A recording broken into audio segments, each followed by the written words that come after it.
দেশ এবং প্রবাস থেকে যারা আজকের এই ভিডিওটি দেখতেছেন সবাইকে আমার সালাম, আসসালামু আলাইকুম। যারা এই মুহূর্তে বুলগেরিয়ার জন্য আবেদন করতে চাচ্ছেন তারা আমাদের মিয়াজি ইন্টারন্যাশনাল অফিসে যোগাযোগ করবেন। আমরা কাতার, কুয়েত, দুবাই এবং সৌদি আরব থেকে বুলগেরিয়ার জন্য ফাইল নিচ্ছি কোনো প্রকার অ্যাডভান্স ছাড়া। যারা সরাসরি ক্লায়েন্ট তাদের কাছ থেকে কোনো প্রকার অ্যাডভান্স ছাড়া বুলগেরিয়ার জন্য আমরা ফাইল নিচ্ছি। যাদের গার্ডিয়ান আমাদের অফিসে গিয়ে ডিট এগ্রিমেন্ট করতে পারবে তাদের জন্য এই সুবর্ণ সুযোগটি রয়েছে। বুলগেরিয়ার 3 বছরের ওয়ার্ক পারমিট ইস্যু হবে এবং বুলগেরিয়ার ডি ক্যাটাগরির ওয়ার্ক পারমিট ইস্যু হবে। D category work permit issue হওয়ার পর আপনার ভিসা হওয়ার সম্ভাবনা 100% ইনশাল্লাহ। কারণ আমাদের বুলগেরিয়া যতগুলো কোম্পানির সাথে আমাদের ডিট এগ্রিমেন্ট হয়েছে প্রত্যেকটা কোম্পানি তাদের বার্ষিক রেভিনিউ অনেক ভালো।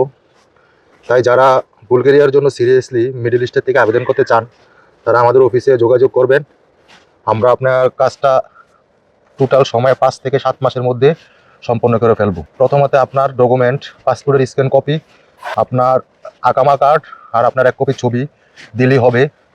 পরবর্তীতে 15 থেকে 20 দিনের মধ্যে আপনি পুলিশ ক্লিয়ারেন্স করে দিলেও আমরা আপনার কাজটি চালিয়ে যেতে পারবো। কিন্তু এর মধ্যে যদি আপনার কাজটি আমরা সম্পন্ন করতে না পারি তাহলে আপনার সাথে আমাদের যে ডিট থাকবে সেই ডিট ক্যান্সেল হয়ে যাবে। তাই যারা মিডল ইস্টের 4টি দেশ থেকে বুলগেরিয়ার জন্য সিরিয়াস আছেন তারাই আমাদের সাথে যোগাযোগ করবেন এবং এই নাম্বার যদি আপনি বিজি পান তাহলে আরেকটি নাম্বারে যোগাযোগ করে আপনার ফাইলটি দিতে পারেন।